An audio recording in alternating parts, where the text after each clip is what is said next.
All right, Buffalo and Utah.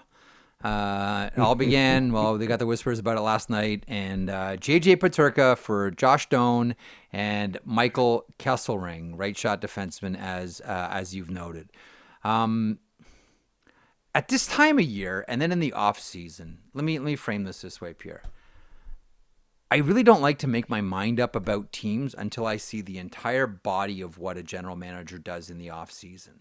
Just like I look at Vancouver, and right now, like Rutherford and Alvin are getting knocked for the Evander Kane trade. I keep saying to myself, I don't keep looking at these as one-offs. Look at the totality of what an organization does leading into next season. So let me temper it that way. Right now, it's not a great-looking trade for the Buffalo Sabres. This is a frontline guy in JJ Peterka. I think we can all look at him and say like what's the minimum for him next year? 35 goals on a team like Utah, probably. I would say, yeah, probably. Right, and Josh Doan is not a first-line player. Michael Kesselring is going to probably line up with Owen Power, and it's the kind of defenseman that Owen Power probably should be playing with. But right now, this one tilts to Utah. If we're doing like hot take right away, who won, who lost? How do you see this trade?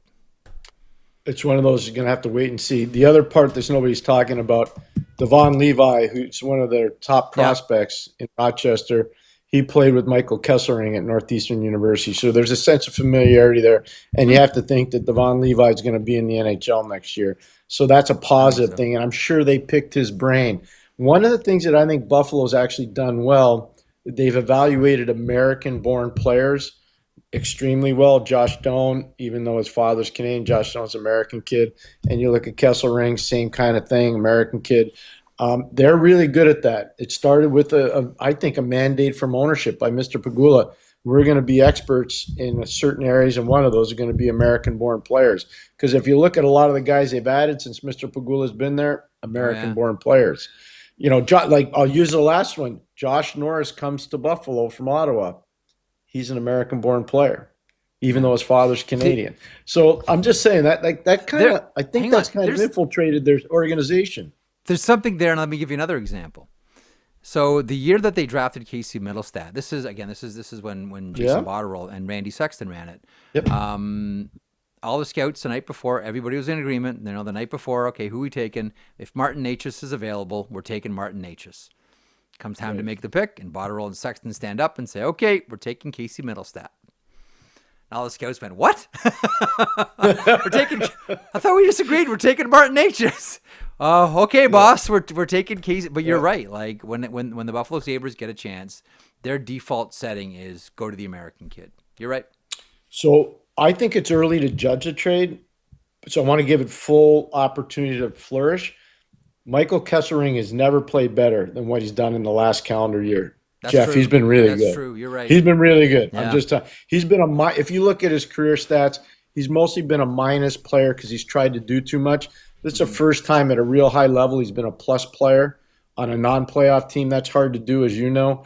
And I thought he was important for the Americans when they were overseas at the World Championships this year. They won a gold medal, so hats off to him for that. But here's what I'd say. Josh Doan is going to be a very useful utility player for them. He's not going to be a first-line dominant player like a JJ Peterka can be. Okay, so we'll see what happens next with these two teams. Do you buy my theory now that right side spot is open on the blue line with Aaron Ekblad and a lot of cap space still for Utah? Does that make sense to Pierre McGuire? 100% it does. The only caveat I have to disagreement, what happens if Florida does something and finds a way to keep Aaron Ekblad? It seems outside of that, I think your theory holds a lot of weight. I'm with you. I just don't know whether, and I keep trying to figure, okay, so if this guy's 8, and then we'll see what they give Marchand, like how much money is left here unless they make a move. Like is Aaron Ekblad coming back for 6 or 6.5? I don't know that I see it. Like I know what you mean. I'm sure Ekblad would love to stay. I'm with you, but that's why the caveat is if he decides to stay there, because I think they're going to do everything they can. But I love your theory. You look at it, Sergachev and him, That's a good start for them. That looks good. That's a That's good a first really pair. good start. Yeah. Andre Turing just became a real good coach. Why did they get another goalie? Well, I think that's going to be part. I do think that's going to be part of their too. plan. I do think that's going to be part of their plan. I really do.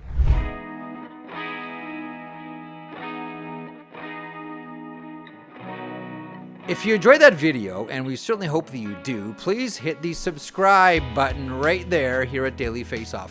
I will put this lineup up against any hockey lineup anywhere. It all gets underway at 9 o'clock Eastern with Morning Cup of Hockey. That is Johnny Lazarus. That is Colby Cohen. Then at noon, it's DFO Live. And then 3 o'clock Eastern, The Sheet. Get caught up on everything in hockey.